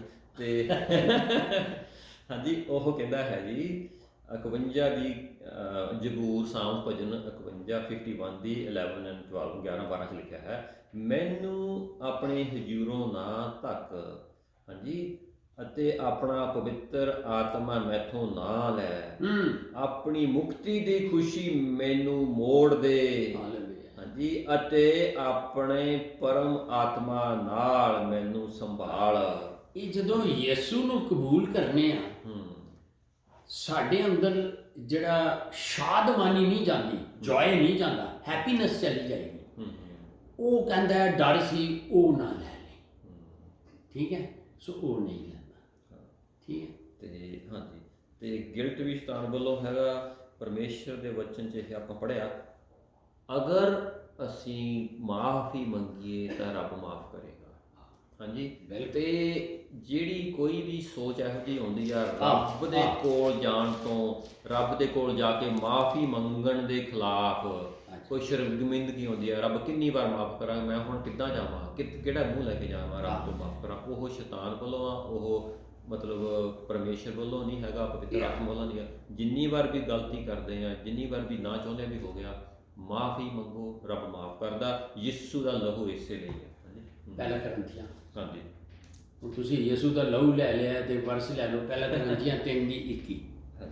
ਇਹ ਦੇਖੋ ਜੀ, ਇਹ ਸਾਨੂੰ ਭੁੱਲਾਂ ਚੁੱਕਾਂ ਦੀ ਵੈਸੇ ਵੀ ਮਾਫੀ ਮੰਗਣੀ ਚਾਹੀਦੀ। ਜੋ ਹੋ ਜਾਏ ਧੋਵੋ, ਯਿਸੂ ਦੇ ਲਹੂ ਅੱਜ ਵੀ ਅਵੇਲੇਬਲ ਹੈ। ਹਾਂ ਜੀ, ਦੇਖੋ ਜੀ, ਆਪਾਂ ਪੜ੍ਹਦੇ ਜੀ ਪਹਿਲਾ ਕਰੰਥੀਆਂ 3 ਦੀ 21, ਪਹਿਲਾ ਯਹੋਨਾ, ਪਹਿਲਾ ਯਹੋਨਾ ਜੀ, ਓਕੇ, ਪਹਿਲਾ ਯਹੋਨਾ 3 ਦੀ 21। ਹਾਂਜੀ, ਓਕੇ ਜੀ, ਇਹ ਪੜ੍ਹਦੇ ਆ ਜੀ। ਇੱਕ ਮੈਨੂੰ ਹੋਰ ਤੁਹਾਡੀ ਗੱਲ ਯਾਦ ਆ ਗਈ, ਤੁਸੀਂ ਅਕਸਰ ਕਹਿੰਦੇ ਹੁੰਦੇ ਆ, ਅੱਛਾ ਤੁਸੀਂ, ਹਾਂਜੀ, ਮੈਂ ਵੀ ਅੱਗੇ ਦੱਸਦਾ ਹੁੰਦਾ ਆ, ਤੇ ਅਸੀਂ ਸਿੱਖ ਰਹੇ ਹਾਂ ਜੀ, ਤੇ ਤੁਹਾਤੋਂ ਸਿੱਖ ਕੇ ਮੈਂ ਅੱਗੇ ਵੀ ਦੱਸਦਾ ਹੁੰਦਾ, ਜਿਹੜੇ ਮੈਨੂੰ ਦੱਸਦੇ। ਤੇ ਤੁਸੀਂ ਕਹਿੰਦੇ ਹੁੰਦੇ ਆ ਜੇ ਕੱਪੜੇ ਨੂੰ ਡਰਾਈ ਕਲੀਨ ਕਰਾ ਕੇ ਕਲੋਜ਼ਟ 'ਚ ਰੱਖ ਦੋ ਹਨਾ, ਉਸ ਨੂੰ ਇਸਤੇਮਾਲ ਨਾ ਕਰੋ, ਕੁਝ ਨਾ ਕਰੋ, ਧੂੜ ਤਾਂ ਪਾ, ਧੂੜ ਮਿੱਟੀ ਉਹਦੇ ਤੇ ਪੈ ਜਾਣੀ ਹੈਗੀ ਆ। ਇੱਥੇ ਇਦਾਂ ਕਰੋ, ਹਾਲੇ ਵੀ ਕਹਿੰਦੇ ਵੀ ਕੈਨੇਡਾ 'ਚ ਬਹੁਤ ਸਾਫ਼ ਹੈ, ਮਿੱਟੀ ਹੈ ਨਹੀਂ, ਇੱਥੇ ਵੀ ਤੁਸੀਂ ਇੱਦਾਂ ਮਾੜਾ ਜਿਹਾ ਕਰੋ ਹਨਾ, ਥੱਲੇ ਕਿਤੇ ਹਨਾ, ਇੱਥੇ ਮਿੱਟੀ ਹੁੰਦੀ ਹੈਗੀ ਹੈ। ਮਿੱਟੀ ਇਸ ਦੁਨੀਆ ਦੇ ਵਿੱਚ ਇਹ ਰਹਿੰਦਿਆਂ ਹੋਇਆਂ ਪਾਪ ਹੋ ਜਾਂਦਾ ਆ। ਆਪਾਂ ਆਪਣੇ ਬਸਤਰ ਧੋਂਦੇ ਰਹਿਣਾ ਆ, ਹਾਂਜੀ, ਰੱਬ ਦੇ ਕੋਲ ਜਾ ਕੇ ਮਾਫੀ ਮੰਗਦੇ ਰਹਿਣਾ ਸਾਰੀ ਉਮਰ, ਜਿੰਨਾ ਚਿਰ ਐਸ ਸਰੀਰ ਬੱਚਾ ਇਹ ਕਰਦੇ ਰਹਿਣਾ ਆ, ਹਾਂਜੀ, ਨਿਰਾਸ਼ ਨਹੀਂ ਹੋਣਾ। ਇਹ ਸ਼ੈਤਾਨ ਜਿਹੜਾ ਨਾ ਉਹ ਇਲਜ਼ਾਮ ਲਾਉਂਦਾ ਹੈ, ਉਹ ਗਿਲਟ ਜਿਹੜਾ ਨਾ ਉਹ ਕਹਿੰਦੇ ਨੇ ਸਾਡੇ ਵਿਵੇਕ ਵਿੱਚ ਹੁੰਦਾ ਹੈ, ਜ਼ਮੀਰ ਵਿੱਚ, ਕੌਂਸ਼ੀਅਸ। ਇਸ ਲਈ ਉਹਨੂੰ ਮਾਫੀ ਮੰਗੋਗੇ ਉਹ ਸਾਫ਼ ਹੋਏਗਾ। ਇਹ ਵਰਸ ਪੜ੍ਹਦੇ ਲਹੂ ਦੇ ਨਾਲ ਯਿਸੂ ਦੇ। ਹਾਂ, ਪਹਿਲਾਂ ਜੁਮਲਾ 3:21 ਜੀ, ਹਾਂਜੀ, ਚ ਲਿਖਿਆ ਹੈਗਾ, ਹੇ ਪਿਆਰਿਓ, ਜੇ ਸਾਡਾ ਮਨ ਸਾਨੂੰ ਦੋਸ਼ ਨਾ ਲਾਵੇ, ਗਿਲਟ ਨਾ ਲਾਵੇ, ਤਾਂ ਪਰਮੇਸ਼ਰ ਦੇ ਅੱਗੇ ਸਾਨੂੰ ਦਲੇਰੀ ਹੈ। ਮਤਲਬ ਕਿ ਸਾਡਾ ਜਿਹੜਾ ਮਨ ਹੈਗਾ ਉਹ ਨਹੀਂ, ਪਰਮੇਸ਼ਰ ਨੇ ਸਾਨੂੰ ਪਵਿੱਤਰ ਠਹਿਰਾ ਦਿੱਤਾ ਯਿਸੂ ਦੇ ਲਹੂ ਦੇ ਨਾਲ। Hallelujah, hallelujah, hallelujah. ਤੇ ਇੱਕ ਦੂਸਰੀ ਗੱਲ ਇਹ ਵੀ ਹੈ ਜੀ, ਆਪਣਾ ਚਲੋ ਆਹੀ ਪਹਿਲਾ ਜੋ ਨਾ ਇੱਕ, ਹਾਂਜੀ ਠੀਕ ਹੈ ਸੌਰੀ, ਇੱਕ ਹੋਰ, ਕਿਉਂਕਿ ਆਪਾਂ ਜਿਹੜੀ ਗੱਲ ਕਰ ਰਹੇ ਹੈਗੇ ਨਾ ਜੀ, ਇੱਕ ਮਸੀਹੀ ਜੀਵਨ ਐਸ ਜਿਹੜਾ ਅੱਜ ਜਿਹੜਾ ਜਦੋਜਹਿਦ ਇੱਕ ਮਸੀਹੀ ਭੈਣ ਇਹ ਉਹਦਾ ਹਿੱਸਾ ਕਰ ਰਿਹਾ, ਆਪਾਂ ਉਹਦੇ ਤੇ ਤਿਆਰੀ ਕਰ ਰਹੇ ਹਾਂ। ਹਾਂਜੀ, ਕਈ ਵਾਰੀ ਇਸ ਤਰ੍ਹਾਂ ਵੀ ਹੁੰਦਾ ਹੈ ਜੀ, ਇਹ ਬਹੁਤ ਜ਼ਰੂਰੀ ਹੈਗੀ ਆ ਗੱਲ ਜਿਹੜੀ ਹੁਣ ਬਹੁਤ ਲੋਕਾਂ ਨੂੰ ਇਸ ਦਾ ਪਰਮੇਸ਼ਰ ਇਸ ਨਾਲ ਗੱਲ ਕਰੇ। ਤੁਸੀਂ ਖਿਦਮਤ ਦੇ ਜੋ ਤੁਸੀਂ ਲੋਕਾਂ ਨੂੰ ਟੀਚਿੰਗ ਦਿੰਦੇ ਹੋ ਤੇ ਸਵਾਲ ਆ ਰਹੇ ਨੇ, ਔਰ ਬੜਾ ਅੱਛਾ ਕਰ ਰਹੇ ਹੋ ਕਿ ਤੁਸੀਂ ਸਾਨੂੰ ਸਾਰਿਆਂ ਨੂੰ ਦੱਸ ਰਹੇ ਹੋ ਨਾ। ਦੇਖੋ, ਮਸੀਹੀ ਭੈਣ ਭਰਾ ਪਵਿੱਤਰ ਆਤਮਾ ਦੇ ਨਾਲ ਭਰੇ ਹੋਏ ਆ, ਔਰ ਉਹ ਰੱਬ ਦਾ ਕੰਮ ਕਰਨਾ ਚਾਹੁੰਦੇ ਆ, ਹਾਂਜੀ, ਉਹਨਾਂ ਦੇ ਮਨ ਦੇ ਵਿੱਚ ਇੱਕ ਇਹ ਵੀ ਰਹਿੰਦਾ ਹੈਗਾ, ਨਹੀਂ ਹਾਲੇ ਨਹੀਂ, ਮੇਰੇ ਤੋਂ ਜਿਹੜੀ ਆ ਸਾਡੇ ਤੋਂ ਗੁਨਾਹ, ਜਿਹੜਾ ਇੱਕ ਪੌਲ ਵੀ ਜਿਹੜਾ ਕਹਿੰਦਾ ਕਰਦਾ ਹੈ ਨਾ, ਵੀ ਉਹ ਕਹਿੰਦਾ ਮੇਰੇ ਤੋਂ ਹੋ ਜਾਂਦਾ, ਤੁਸੀਂ ਸੋਚਦੇ ਹੋਵੋਗੇ ਅੱਜ ਮੈਂ ਹਾਲੇ ਨਹੀਂ ਕਰਦਾ, ਮੇਰੇ ਵਿੱਚ ਹਾਲੇ ਕਮੀ ਹੈਗੀ ਆ, ਕਿਸ ਤਰ੍ਹਾਂ ਹੈਗਾ। ਰੱਬ ਤੁਹਾਨੂੰ ਕਹਿੰਦਾ ਕਰ, ਇੱਦਾਂ ਕਰ, ਉੱਥੇ ਜਾ, ਇੱਥੇ ਜਾ, ਔਰ ਸੋਚਣਾ ਦੇ ਤੁਸੀਂ ਸੋਚਦੇ ਹੋਵੋਗੇ ਮੇਰੇ ਵਿੱਚ ਹਾਲੇ ਕਮੀ ਹੈਗੀ, ਹਾਲੇ ਮੈਂ ਕਿੱਦਾਂ ਜਾਵਾਂ। ਰੱਬ ਤੁਹਾਨੂੰ ਜੇ ਕਹਿ ਰਿਹਾ, ਗਾਈਡ ਕਰ ਰਿਹਾ ਪਵਿੱਤਰ ਆਤਮਾ, ਤੁਸੀਂ ਜੋ ਰੱਬ ਦਾ ਕੰਮ ਵਾਸਤੇ ਤੁਸੀਂ ਉਹ ਕਰੋ। ਇਹ ਨਾ ਸੋਚੋ ਜਦੋਂ ਮੈਂ ਬਿਲਕੁਲ ਇੱਕ ਵੀ ਪਾਪ ਕਰਨਾ ਛੱਡ ਦਊਂਗਾ ਮੈਂ ਫੇਰ ਪਰਮੇਸ਼ਰ ਦੇ ਕੰਮ ਦੇ ਵਿੱਚ ਸਟੈਪ ਕਰੂੰਗਾ, ਇਸ ਤਰ੍ਹਾਂ ਨਹੀਂ ਹੈਗਾ। ਪੌਲ ਜੇ ਇਸ ਤਰ੍ਹਾਂ ਹੁੰਦਾ, ਰੱਬ ਪੌਲ ਨੂੰ ਨਾ ਯੂਜ਼ ਕਰਦਾ। ਰੱਬ ਪਾਪ ਕਰਦੇ ਹੁੰਦੇ, ਉਹ ਕਮਜ਼ੋਰੀ ਸੀ, ਹਾਂਜੀ, ਉਹ ਕਾਤਲ ਸੀਗਾ, ਚਲੋ ਜੋ ਵੀ ਸਟੀਫਨਸ ਨੂੰ ਮਰਵਾ ਦਿੱਤਾ, ਕੱਲਾ ਉਹ ਮਰਵਾ ਨਹੀਂ ਦਿੱਤਾ। ਫਿਰ ਰੱਬ ਉਸ ਨੂੰ ਜਦੋਂ ਯੂਜ਼ ਕਰ ਰਿਹਾ, ਨਾਲ ਦੀ ਨਾਲ ਕਹਿੰਦਾ ਮੇਰੇ 'ਚ ਕਮਜ਼ੋਰੀਆਂ ਵੀ ਹੈਗੀਆਂ, ਨਾ ਚਾਹੁੰਦੇ ਹੋਇਆਂ ਵੀ। ਪੌਲ ਨੇ ਇੱਦਾਂ ਨਹੀਂ ਕਿਹਾ, ਨਹੀਂ ਰੱਬਾ ਹਾਲੇ ਨਹੀਂ ਮੈਂ ਤੇਰਾ ਕੰਮ ਕਰਨਾ, ਮੇਰੇ ਵਿੱਚ ਜਿਹੜੀ ਕਮਜ਼ੋਰੀ ਆ, ਜਿਹੜਾ ਪਾਪ ਆ, ਇਹ ਮੈਂ ਹਾਲੇ ਮੈਨੂੰ ਸਾਫ਼ ਕਰਦੇ, ਕੰਡਾ ਵੀ ਕੱਢ ਦੇ ਮੇਰਾ, ਫੇਰ ਮੈਂ ਤੇਰੇ ਕੰਮ ਲਈ ਤਿਆਰ ਹੋਊਂਗਾ, ਫੇਰ ਮੈਂ ਕਰੂੰਗਾ। ਰੱਬ ਕਹਿੰਦਾ ਮੇਰੀ ਤੇਰੇ ਲਈ ਗ੍ਰੇਸ ਹੀ ਕਾਫੀ ਆ। ਰੱਬ ਨੇ ਕੰਡਾ ਨਹੀਂ ਕੱਢਿਆ ਉਹਨੂੰ ਇਸਤੇਮਾਲ ਕਰ। ਕੋਈ ਵੀ ਆਪਣੀ ਇਹ ਨਾ ਸੋਚੋ ਅਸੀਂ ਜਦੋਂ ਪਵਿੱਤਰ ਹੋ ਗਏ ਇੱਕ ਵੀ ਫੇਰ ਅਸੀਂ ਰੱਬ ਦਾ ਕੰਮ ਕਰਾਂਗੇ। ਜਦੋਂ ਰੱਬ ਕਹਿੰਦਾ ਪਵਿੱਤਰ ਆਤਮਾ ਤੁਹਾਨੂੰ ਕਹਿ ਰਿਹਾ, ਗੱਲ ਕਰ ਰਿਹਾ, ਉਹ ਕੰਮ 'ਚ ਪੈ ਜਾਓ। ਹਾਂਜੀ, ਅਗਰ ਪੌਲ ਇਹ ਸੋਚਦਾ ਰਹਿੰਦਾ, ਪਤਾ ਕੀ, ਫਿਰ ਉਹਦੇ ਤੇ ਭੇਤ ਖੁੱਲ ਗਿਆ। ਉਹ ਕਹਿੰਦਾ ਜਦੋਂ ਮੈਂ ਕਮਜ਼ੋਰ ਹੋਣਾ, ਕਾਹਦੇ ਤੋਂ ਕਮਜ਼ੋਰ ਹੁੰਦਾ, ਤੇ ਪਰਮੇਸ਼ਵਰ ਮੇਰੇ ਹੀ ਜ਼ੋਰਾਵਰ ਹੋ ਜਾਂਦਾ। ਤੇ ਜਦੋਂ ਕੰਮ ਹੀ ਉਹਦਾ ਵੇ, ਉਹ ਤੇ ਇਹਨਾਂ ਭਾਂਡਿਆਂ ਨੂੰ ਯੂਜ਼ ਕਰਦਾ ਹੈ। ਕੰਮ ਤੇ ਉਹਨੇ ਹੀ ਕਰਨਾ ਹੁੰਦਾ, ਕੰਮ ਉਹਨੇ ਕਰਨਾ। ਇਸ ਕਰਕੇ ਆਪਾਂ ਪਿੱਛੇ ਨਹੀਂ ਹਟਣਾ ਰੱਬ ਦੇ ਕੰਮ ਤੋਂ, ਵੀ ਹਾਲੇ ਨਹੀਂ ਮੈਂ ਕਰਨਾ, ਹਾਲੇ ਮੈਂ ਹੋਰ ਇੱਧਰ ਬਦਲਵਾਂ, ਹਾਲੇ ਪਰਮੇਸ਼ਰ ਛੋੜ। ਬੜੀ ਸੋਹਣੀ ਗੱਲ ਕੀਤੀ। ਪੌਲ ਜਾ ਰਿਹਾ ਪੱਤਰ ਲੈ ਕੇ ਕਿ ਹੋਰ ਮਸੀਹਾਂ ਨੂੰ ਦਮਿਸ਼ਕ ਦੀ ਰਾਜ, ਤੇ ਉਹਨੂੰ ਤੇ ਇਹ ਤੇ ਨਹੀਂ ਕਿਹਾ ਗਿਆ ਕਿ ਪਹਿਲੇ ਤੂੰ ਪਵਿੱਤਰ ਹੋ ਜਾ ਫਿਰ ਮੇਰੀ ਖਿਦਮਤ, ਉੱਥੇ ਹੀ ਰੱਬ ਨੇ ਉਹਨੂੰ ਫੜ ਲਿਆ। ਸੋ ਇਹ ਬੜੀ ਕਿਰਪਾ ਹੈਗੀ ਹੈ ਕਿ ਸਾਡੇ ਪਾਪਾਂ ਸਮੇਤ ਹੀ ਉਹ ਸਾਨੂੰ ਇਸਤੇਮਾਲ ਕਰਦਾ। ਸਾਡੇ ਖੂਨ ਦੇ ਵਿੱਚ ਹੀ ਪਾਪ ਹੈ।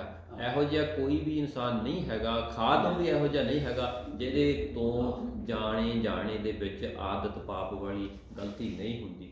ਪਰ ਜਿਹ 'ਚ ਲਿਖਿਆ ਜੇ ਕੋਈ ਕਹਿੰਦਾ ਮੇਰੇ ਵਿੱਚ ਪਾਪ ਨਹੀਂ ਹੈਗਾ, ਤਾਂ ਅਸੀਂ ਇਸ ਖੁਦਾ ਨੂੰ ਝੂਠੇ ਕਹਿੰਦੇ ਹੈਗੇ ਆ। ਤੇ ਜਿੱਥੇ ਵੀ ਹੈਗੇ ਆ, ਰੱਬ ਦਾ ਕੰਮ ਸ਼ੁਰੂ ਕਰ ਦਿਓ। Hallelujah, hallelujah. ਦੇਖੋ ਇੱਕ ਆਇਤ ਹੈ ਉਹ ਪਲੀਜ਼ ਤੁਸੀਂ ਪੜ੍ਹ ਦਿਓ ਕਿ ਇਨਸਾਨ ਜਿਹੜਾ ਹੈਗਾ ਨਾ ਚੰਗੀ ਹਾਲਤ ਦੇ ਵਿੱਚ ਵੀ ਉਹ ਜਿਹੜਾ ਹੈ ਨਾ ਉਹ ਬਿਲਕੁਲ ਅਧੂਰਾ ਹੈਗਾ ਹੈ ਨਾ। ਇਹਨੂੰ ਤੁਸੀਂ ਕਰ ਲਓ, ਭਜਨ ਕਰ ਲਓ ਜਰਾ। ਹਾਂ ਕਿੱਥੇ ਗਿਆ ਇਹ ਵੀ 39 ਦੀ ਤੁਸੀਂ 5ਵੀਂ ਆਇਤ ਪੜ੍ਹ ਦਿਓ। 39 ਦੀ 5ਵੀਂ ਆਇਤ। ਸਾਮਸ ਭਜਨ ਜ਼ਬੂਰ, Psalms 39 ਦੀ 5th verse ਜੀ। ਓਕੇ ਜੀ, ਸਾਮਸ ਭਜਨ ਜ਼ਬੂਰ। ਇਸ ਲਈ ਪ੍ਰਭੂ ਯਿਸੂ ਨੇ ਕਿਹਾ ਹੈ ਕਿ ਮੇਰੇ ਬਗੈਰ ਤੁਸੀਂ ਕੋਈ ਨਹੀਂ, ਬਈ ਉਹਦੇ ਬਗੈਰ ਟੁੱਟ ਨਹੀਂ ਸਕਦੇ। ਇਨਸਾਨ ਤੋਂ ਵਾਕਿਫ ਹੈ। ਦੇਖੋ ਨਾ ਇਹ ਜਿਹੜੀ ਤੁਸੀਂ ਕਹਿ ਰਹੇ ਹੋ ਕੋਈ ਬੰਦਾ ਕੋਈ ਜ਼ਿਆਦਾ ਤਾਂ ਨਹੀਂ ਬੋਲ ਗਿਆ ਜੀ? ਬਹੁਤ ਅੱਛਾ ਕੀਤਾ ਹੈ ਇਹ, ਤੇ ਮੈਨੂੰ ਬਹੁਤ ਚੀਜ਼ਾਂ ਮਿਲ ਗਈਆਂ ਤੁਹਾਡੇ ਕੋਲੋਂ, ਤੁਸੀਂ ਬੋਲਿਆ ਕਰੋ। ਅੱਜ ਕੁਝ ਜ਼ਿਆਦਾ। ਤੇ 39 ਦੀ 39 ਦੀ 5 ਪੜ੍ਹ ਰਹੇ ਹਾਂ ਜੀ। ਇਹ 'ਚ ਵੀ ਲਿਖਿਆ ਵੇਖ ਤੂੰ ਮੇਰੇ ਦਿਨ ਚੱਪਾ ਨਹੀਂ ਹੁੰਦਾ ਚੱਪਾ, ਹਾਂਜੀ ਨਾ ਚੱਪਾ ਪਰ ਠਹਿਰਾਏ ਹਨ। ਹਾਂਜੀ, ਇਹ ਮਤਲਬ ਇੰਨਾ ਦਿਨ ਵੀ ਮੈਂ ਨਿਯੁਕਤ ਕੀਤਾ ਹੋਇਆ ਚੱਪਾ ਹਾਂਜੀ ਹਨ। ਅਤੇ ਇਹ ਦਾਊਦ ਕਹਿ ਰਿਹਾ, ਹਾਂਜੀ, ਅਤੇ ਮੇਰੀ ਉਮਰ ਤੇਰੇ ਅੱਗੇ ਕੁਝ ਹੈ ਹੀ ਨਹੀਂ। ਹੁਣ ਕੀ ਕਹਿੰਦਾ ਹੈ, ਅਸਲੀ ਗੱਲ ਕੀ ਕਰ ਰਿਹਾ ਹੈ? ਹਾਂਜੀ, ਸੱਚਮੁੱਚ ਹਰ ਆਦਮੀ ਭਾਵੇਂ ਸਥਿਰ ਵੀ ਹੋਵੇ ਤਦ ਵੀ ਸਾਹ ਮਾਤਰ ਹੀ ਹੈ। ਸਲੇ, ਹਾਂਜੀ, ਸਾਹ ਹੀ। ਇੰਗਲਿਸ਼ ਵਿੱਚ ਵੀ ਪੜ੍ਹ ਦਿਓ। ਹਾਂ ਹਾਂਜੀ, ਯਾਨੀ ਪਰਫੈਕਟ ਹੋ ਨਹੀਂ ਸਕਦਾ। Psalm 39 ਦੀ 5th verse ਨਹੀਂ, ਬੜਾ ਅੱਛਾ ਹੈ ਕਿਉਂਕਿ ਇਹ ਚੀਜ਼ਾਂ ਸਾਨੂੰ ਅੱਜ ਤਿਆਰੀ ਕਰਾਉਣ ਦੀਆਂ ਨੇ। ਔਰ ਇਹ ਗਿਲਟ ਜਾਂ ਸ਼ੈਤਾਨ ਇਲਜ਼ਾਮ ਲਾਉਂਦਾ, ਨਾ ਸਿਰਫ ਇਲਜ਼ਾਮ ਲਾਉਂਦਾ ਬਲਕਿ ਸਜ਼ਾ ਵੀ ਸੁਣਾ ਦਿੰਦਾ। ਤੂੰ ਤੇ ਜਾਣੇ ਜਹੰਨਮ ਵਿੱਚ, ਐਵੇਂ ਤੂੰ ਯਿਸੂ ਨੂੰ ਕਬੂਲ ਕਰ ਲੈ, ਹੁਣ ਗਾ ਭੱਜ ਜਾ। ਆਪਾਂ ਹਾਂਜੀ ਸਾਮਸ ਭਜਨ ਜ਼ਬੂਰ 39 ਦੀ 5 ਇੰਗਲਿਸ਼ 'ਚ ਪੜ੍ਹ ਦੇਖਦੇ ਹਾਂ ਜੀ।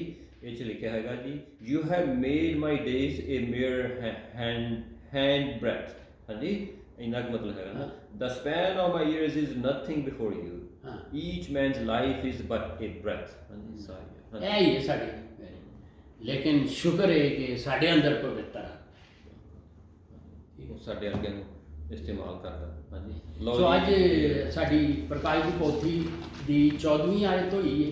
14 ਹੀ ਹੋਈਆਂ ਜੀ, ਤੇ ਪਲੱਸ ਉਹਦੇ ਮੁਤਲਕ 14 ਹੀ ਹੋ ਗਈ, ਪਾਰਟ 1 ਪਾਰਟ 2। ਉਹਦੇ ਮੁਤਲਕ ਬਹੁਤ ਕਿ ਅਸੀਂ ਕਿਸ ਤਰ੍ਹਾਂ ਅੱਜ ਤਿਆਰੀ ਕਰ ਸਕਦੇ ਹਾਂ। ਜਦੋਂ ਅਸੀਂ ਸਾਹ ਲੈ ਰਹੇ, ਕੋਈ ਪਤਾ ਨਹੀਂ ਯਿਸੂ ਹੁਣੀ ਆ ਜਾਏ, ਇੱਕ ਲੰਮੇ 'ਚ ਆ ਜਾਏ, ਹੁਣੀ ਆ ਜਾਏ, ਲੇਕਿਨ ਅਸੀਂ ਆਪਣੇ ਵਸਤਰ ਧੋਂਦਿਆਂ ਰਹਿਣਾ। ਗੱਲ ਵਸਤਰ ਤੇ ਸੀ, ਆਪਣੇ ਜਾਮੇ ਧੋਂਦਿਆਂ ਰਹਿਣਾ, ਕੰਟੀਨਿਊਸਲੀ ਕਰਦੇ ਹੀ ਰਹਿਣਾ ਆ। ਮਿੱਟੀ ਪੈਂਦੀ ਰਹਿਣੀ ਆ, ਪਾਪ ਸਾਡੇ ਖੂਨ ਦੇ ਵਿੱਚ ਹੈਗਾ ਆ, ਤੇ ਮਾਫੀ ਮੰਗਣੀ ਆ। ਰੱਬ ਵਹਦਾ ਰਿਹਾ, ਮਾਫ ਕਰ ਦਿੱਤਾ ਉਹਨੇ। ਤੇ ਕੀ ਕਹਿੰਦੇ ਨੇ, ਇਹ ਜਿਹੜਾ ਸਾਡਾ ਸਰੀਰਕ ਸੁਭਾਅ ਕੀ ਕਹਿੰਦੇ ਨੇ, ਫਲੈਸ਼ਲੀ ਨੇਚਰ ਵਿੱਚ ਇਹ ਕੰਮ ਹੋ ਰਹੇ ਨੇ। ਹਾਂਜੀ ਹਾਂਜੀ, ਸਪਿਰਿਚੁਅਲ ਨੇਚਰ ਜਿਹੜੀ ਹੈ ਉਹ ਪਵਿੱਤਰ ਹੈ। ਉਹ ਕੁਲਸੀਆਂ 2 ਦੀ 11 ਚੋਂ ਸੈਪਰੇਟ ਹੋ ਗਈ। ਇਸੇ ਲਈ ਵਿਸ਼ਵਾਸੀਆਂ ਨੂੰ ਇਹ ਪਾਪ ਆ ਜਾਂਦੇ ਨੇ ਫਲੈਸ਼ਲੀ ਨੇਚਰ ਵਿੱਚ, ਉਹਨੂੰ ਧੋਣਾ ਪੈਂਦਾ ਹੈ। ਠੀਕ ਹੈ, ਬਿਲਕੁਲ ਠੀਕ ਹੈ। ਔਰ ਰੱਬ ਦਾ ਸ਼ੁਕਰ ਕਰਦੇ ਹਾਂ ਜੀ, ਉਸ ਦੀ ਦਇਆ, ਰਹਿਮ, ਕਿਰਪਾ ਦੇ ਲਈ ਜੋ ਸਾਨੂੰ ਮਾਫ ਕਰਦਾ। ਜਦੋਂ ਵੀ ਰੱਬ ਦੇ ਕੋਲ ਪਰਮੇਸ਼ਰ ਕੋਲ ਜਾਂਦੇ ਹਾਂ, ਪਰਮੇਸ਼ਰ ਪਿਤਾ ਆਪ ਮਹਾਨ ਹੋ, ਆਪ ਦਾ ਪਿਆਰ ਹੈ, ਦਇਆ ਹੈ, ਰਹਿਮ ਹੈ, ਕਿਰਪਾ ਹੈ ਪਰਮੇਸ਼ਰ ਪਿਤਾ, ਕਿ ਆਪ ਸਾਨੂੰ ਮਾਫ ਕਰਦੇ ਹੋ। ਸਾਡੇ ਤੋਂ ਜਾਣੇ ਦੇ ਵਿੱਚ ਜੋ ਵੀ ਗਲਤੀਆਂ ਹੁੰਦੀਆਂ ਪਰਮੇਸ਼ਰ ਪਿਤਾ, ਆਪ ਸਾਨੂੰ ਮਾਫ ਕਰਦੇ ਹੋ ਪਰਮੇਸ਼ਰ ਪਿਤਾ। ਆਪ ਦਾ ਸ਼ੁਕਰ ਕਰਦੇ ਹਾਂ ਇਸ ਮਾਫੀ ਦੇ ਲਈ, ਔਰ ਯਿਸੂ ਮਸੀਹ ਦੇ ਪਵਿੱਤਰ ਕੀਮਤੀ ਲਹੂ ਦੇ ਲਈ ਜੋ ਸਾਨੂੰ ਮਾਫ ਕਰਦਾ ਹੈ, ਕਿਉਂਕਿ ਲਹੂ ਬਹਾਏ ਬਿਨਾਂ ਮਾਫੀ ਨਹੀਂ। ਯਿਸੂ ਮਸੀਹ ਨੇ ਆਪਣਾ ਲਹੂ ਬਹਾਇਆ ਇੱਕ ਵਾਰੀ ਹੀ ਪਰਮੇਸ਼ਰ ਪਿਤਾ, ਸਵਰਗ ਦੇ ਵਿੱਚ ਲੈ ਗਿਆ ਸਾਡੇ ਸਭ ਦੇ ਲਈ। ਅਲਟਰ ਤੇ ਜੋ ਹੱਥਾਂ ਦਾ ਬਣਾਇਆ ਨਹੀਂ, ਸਵਰਗ ਦੇ ਵਿੱਚ ਪਰਮੇਸ਼ਰ ਪਿਤਾ, ਆਪ ਦਾ ਸ਼ੁਕਰ ਕਰਦੇ ਹਾਂ। ਉਸ ਦੇ ਯਿਸੂ ਦੇ ਲਹੂ ਵਿੱਚ ਜੀਵਨ ਹੈ ਪਰਮੇਸ਼ਰ ਪਿਤਾ, ਆਪ ਦਾ ਸ਼ੁਕਰ ਕਰਦੇ ਹਾਂ। ਉਹ ਸਦਾ ਦਾ ਜੀਵਨ ਜੋ ਆਪ ਨੇ ਸਾਨੂੰ ਦਿੱਤਾ, ਔਰ ਯਿਸੂ ਮਸੀਹ ਦੇ ਪਵਿੱਤਰ ਲਹੂ ਦੇ ਨਾਲ ਸਾਨੂੰ ਢੱਕ ਲਿਆ, ਸਾਫ਼ ਕਰ ਲਿਆ, ਪਵਿੱਤਰ ਬਣਾ ਦਿੱਤਾ। ਆਪ ਨੇ ਸਾਡੇ ਜਿਹੜੇ ਪਾਪ ਹੈਗੇ ਆ ਇੰਨੇ ਦੂਰ ਕਰ ਦਿੱਤੇ ਪਰਮੇਸ਼ਰ ਪਿਤਾ, ਜਿਸ ਤਰ੍ਹਾਂ ਉੱਤਰ ਤੋਂ ਪੂਰਬ ਤੋਂ ਪশ্ਚਿਮ ਹੈ ਪਰਮੇਸ਼ਰ ਪਿਤਾ, ਪੂਰਬ ਤੋਂ ਪশ্ਚਿਮ ਜਿੰਨੀ ਦੂਰ ਹੈ, ਈਸਟ ਤੋਂ ਵੈਸਟ ਪਰਮੇਸ਼ਰ ਪਿਤਾ, ਆਪ ਦਾ ਸ਼ੁਕਰ ਕਰਦੇ ਹਾਂ, ਸ਼ੁਕਰ ਕਰਦੇ ਹਾਂ ਪਰਮੇਸ਼ਰ ਪਿਤਾ ਇਹ ਸਾਰੇ ਵਚਨ ਦੇ ਲਈ ਪਰਮੇਸ਼ਰ ਪਿਤਾ, ਔਰ ਇਹ ਸਾਰੇ ਵਚਨ ਨੂੰ ਯਿਸੂ ਮਸੀਹ ਦੇ ਪਵਿੱਤਰ ਲਹੂ ਵਿੱਚ ਢੱਕਦੇ ਹਾਂ ਪਰਮੇਸ਼ਰ ਪਿਤਾ, ਤਾਂ ਕਿ ਦੁਸ਼ਮਣ ਇਸ ਦੇ ਵਿੱਚੋਂ ਕੁਝ ਵੀ ਚੁਰਾ ਨਾ ਸਕੇ। ਜੋ ਵੀ ਇਸ ਵਚਨ ਨੂੰ ਸੁਣੇ ਉਹ ਬਰਕਤ ਪਾਵੇ ਪਰਮੇਸ਼ਰ ਪਿਤਾ, ਔਰ ਉਸ ਦਾ ਵਿਸ਼ਵਾਸ ਮਜ਼ਬੂਤ ਹੋਵੇ, ਔਰ ਇੱਕ ਇੱਕ ਮਸੀਹੀ ਭੈਣ ਭਰਾ ਦਲੇਰੀ ਦੇ ਨਾਲ ਪਰਮੇਸ਼ਰ ਪਿਤਾ ਆਪ ਦੇ ਵਚਨ ਦਾ ਪ੍ਰਚਾਰ ਕਰੇ, ਔਰ ਦਲੇਰੀ ਦੇ ਨਾਲ ਪਰਮੇਸ਼ਰ ਪਿਤਾ ਆਪ ਦੇ ਕੋਲ ਆਵੇ, ਔਰ ਆਪ ਤੋਂ ਮਾਫੀ ਮੰਗੇ, ਔਰ ਆ ਸਾਰਾ ਗਿਲਟ ਜੋ ਉਹ ਯਿਸੂ ਦੇ ਨਾਮ ਦੇ ਵਿੱਚ ਦੂਰ ਹੋ ਜਾਏ ਪਰਮੇਸ਼ਰ ਪਿਤਾ, ਔਰ ਆਪ ਦਾ ਸ਼ੁਕਰ ਕਰਦੇ ਹਾਂ। ਬਰਕਤ ਦਿਓ ਹਰ ਇੱਕ ਸੁਣਨ ਵਾਲੇ ਨੂੰ ਪਰਮੇਸ਼ਰ ਪਿਤਾ, ਔਰ ਇਹ ਸਭ ਕੁਝ ਮੰਗਦੇ ਹਾਂ ਆਪ ਦੇ ਇਕਲੌਤੇ ਪੁੱਤ ਸਾਡੇ ਮੁਕਤੀ ਦਾਤਾ ਯਿਸੂ ਮਸੀਹ ਦੇ ਨਾਮ ਦੇ ਵਿੱਚ, ਜਿਸ ਦੇ ਵਿੱਚ ਸਾਨੂੰ ਦਲੇਰੀ ਆਉਂਦੀ ਆ ਪਰਮੇਸ਼ਰ ਪਿਤਾ ਆਪ ਦੇ ਕੋਲ ਆਉਣ ਦੇ ਲਈ, ਕਿਉਂਕਿ ਆਪ ਨੇ ਯਿਸੂ ਮਸੀਹ ਦੇ ਲਹੂ ਦੇ ਨਾਲ ਸਾਨੂੰ ਮਾਫ ਕਰ ਦਿੱਤਾ। ਔਰ ਪਰਮੇਸ਼ਰ ਪਿਤਾ ਉਸ ਦਿਨ ਜਿਸ ਦਿਨ ਯਿਸੂ ਮਸੀਹ ਨੇ ਕੁਰਬਾਨੀ ਦਿੱਤੀ ਆਪਣੀ ਪਰਮੇਸ਼ਰ ਪਿਤਾ, ਉਸ ਦਿਨ ਹੈਕਲ ਦਾ ਪਰਦਾ ਫਟ ਗਿਆ ਉੱਪਰ ਤੋਂ ਥੱਲੇ ਤੱਕ, ਤਾਂ ਕਿ ਹਰ ਇੱਕ ਵਿਸ਼ਵਾਸੀ ਆਪ ਦੇ ਕੋਲ ਦੁਆ ਕਰ ਸਕੇ, ਆ ਸਕੇ ਪਰਮੇਸ਼ਰ ਪਿਤਾ। ਆਪ ਦਾ ਸ਼ੁਕਰ ਕਰਦੇ ਹਾਂ, ਔਰ ਇਹ ਸਾਰੇ ਬੱਚਨ ਨੂੰ ਯਿਸੂ ਮਸੀਹ ਦੇ ਪਵਿੱਤਰ ਲਹੂ ਦੇ ਵਿੱਚ ਢੱਕਦੇ ਹਾਂ ਪਰਮੇਸ਼ਰ ਪਿਤਾ। ਆਪ ਦਾ ਸ਼ੁਕਰ ਕਰਦੇ ਹਾਂ, ਸਭ ਕੁਝ ਮੰਗਦੇ ਹਾਂ ਆਪ ਦੇ ਇਕਲੌਤੇ ਪੁੱਤਰ ਸਾਡੇ ਮੁਕਤੀ ਦਾਤਾ ਯਿਸੂ ਮਸੀਹ ਦੇ ਨਾਮ ਦੇ ਵਿੱਚ, ਆਮੀਨ।